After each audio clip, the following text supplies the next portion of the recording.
Ya, lantas seperti apa pelaksanaan aturan ganjil genap di hari kedua? Guna mengetahui informasi, kita telah bergabung bersama reporter Ramaditya dan juru kamera Berki Marindo dari kawasan Semanggi, Jakarta. Rama, seperti apa pelaksanaan aturan ganjil genap di tempat Anda melaporkan saat ini? Apakah petugas melakukan penindakan kepada para pelanggar? Ya, selamat sore Eliza dan juga pemirsa. Bisa kami informasikan memang benar sekali. Saat ini untuk pemberlakuan sistem ganjil genap di wilayah Provinsi DKI Jakarta ini sudah berlaku atau berjalan yang untuk hari kedua, di mana dari sepemantauan kami yakni di ruas Jenderal Sudirman, Jalan Jenderal Sudirman dan juga Jalan Tamrin, serta di lingkar Bundaran HI tadi sejak pukul 16.00 waktu Indonesia Barat.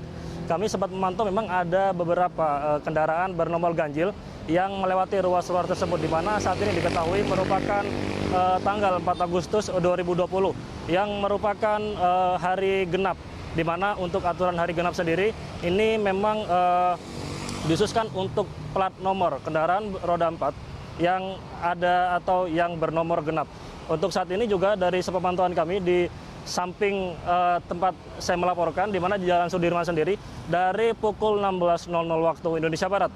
Sejak kami memantau hingga saat ini saya melaporkan, tadi kami sempat melihat ada sekitar lebih dari 10 kendaraan bernomor ganjil yang melewati ruas Jalan Sudirman. Namun begitu memang terkait dengan pemantauan dan pengawasan dari pihak petugas keamanan yang berada di sekitar ini, kami tadi sempat melihat memang tidak ada pengawasan yang ketat dan tidak ada pemantauan yang lebih disiplin begitu, karena sejauh ini atau hingga sejak awal berlakunya sistem ganjil genap, yakni pada Senin 3 Agustus 2020 hingga tanggal 5 Agustus 2020, untuk hukuman hanya berupa teguran. Dan nanti Pemprov DKI Jakarta bersama Dirlantas Polda Metro Jaya baru akan memberikan hukuman atau sanksi, yakni pada Kamis 6 Agustus 2020, di mana untuk sanksi sendiri bagi mereka yang melanggar aturan ganjil genap adalah hukuman pidana yakni maksimal 5 bulan. Lalu ada juga hukuman dengan denda maksimal Rp500.000. Adapun di pengecualian atau di sistem ganjil genap ini, untuk Pemprov DKI Jakarta juga menerapkan pengecualian kepada beberapa kendaraan roda 4, seperti misalnya mereka melakukan privilege kepada kendaraan ambulans atau juga kendaraan yang membawa penyandang disabilitas dan juga pemadam kebakaran, dan juga kendaraan dinas serta kendaraan bermotor atau kendaraan roda 2. Sementara kembali ke Anda, Eliza.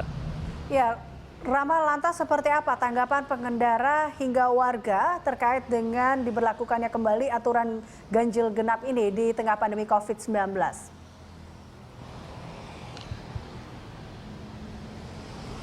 Ya, Eliza dan juga pemirsa, bisa kami informasikan memang berkaitan dengan tanggapan warga, publik dan juga masyarakat ini memang untuk aturan ganjil genap menuai pro kontra.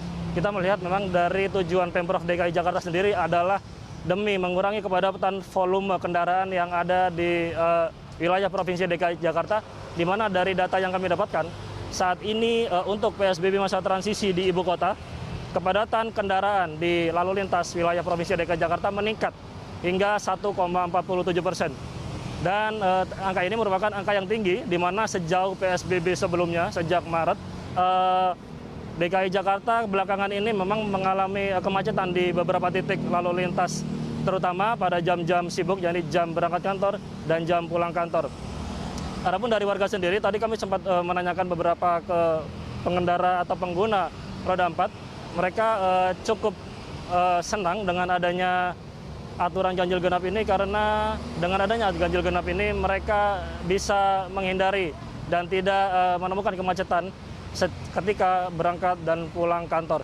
Adapun dari sisi negatifnya, mereka melihat bahwa nantinya dengan adanya aturan ganjil genap ini, mereka menilai bahwa banyak warga atau publik yang lantas bertransisi atau menaiki kendaraan umum atau transportasi umum yang telah disiapkan Pemprov DKI Jakarta sendiri, yakni misalnya KRL, kereta rel listrik, atau juga Transjakarta.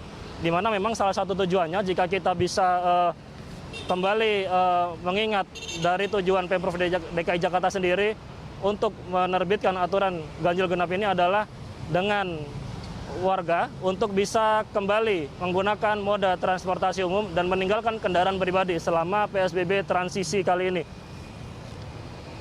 Namun begitu, dari Pemprov DKI Jakarta sendiri tidak. Ya, dari Pemprov sendiri seperti apa, Rama? Eliza. Memang dari Pemprov DKI Jakarta sendiri, Eliza dan juga pemirsa bisa kami informasikan, mereka telah memberikan yakni semacam solusi atau alternatif lain dengan menambah kapasitas KRL dan juga Transjakarta, khususnya untuk Transjakarta, Pemprov DKI Jakarta atau PT Transjakarta menambah 25% atau 155 kendaraan atau armada bus di 10 ruas koridor Transjakarta yang bersinggungan dengan 25 ruas untuk aturan ganjil genap di DKI Jakarta ini. Eliza. Baik Rama, terima kasih atas laporan Anda pemirsa. Ramaditya dan juru kamera Berki Marindo melaporkan langsung dari kawasan Semanggi, Jakarta.